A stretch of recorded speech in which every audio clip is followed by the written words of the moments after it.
Welcome to the AAC Communication Basics video series. This is number 6 in the series, where I give you some ideas for what you can do with just some communication picture symbols. My name is Susan Berkowitz, and I have been a speech-language pathologist working with AAC for more than 35 years.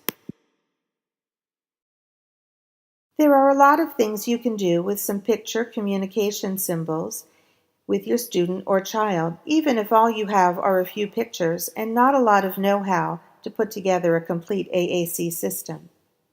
You can teach core words, teach communicative intents or functions.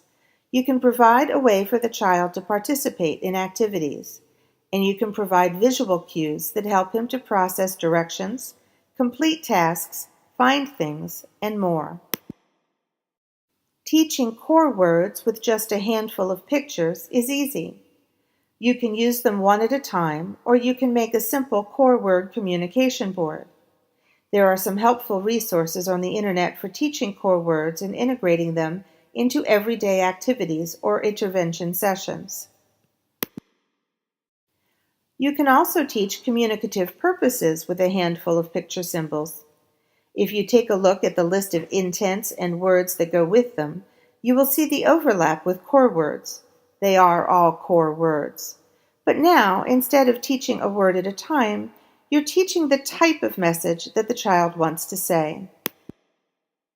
Another great use for single pictures is to allow the child to participate in some activity or social interaction. Use turn the page during a reading activity. Use yes and no so that he can answer questions. Use same and different so the child can make a choice or indicate that he wants to do something different. Read a different book, watch a different movie, etc.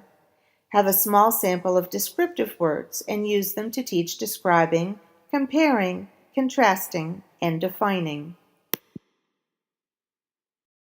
Communication symbols are widely used as visual cues in the classroom or home.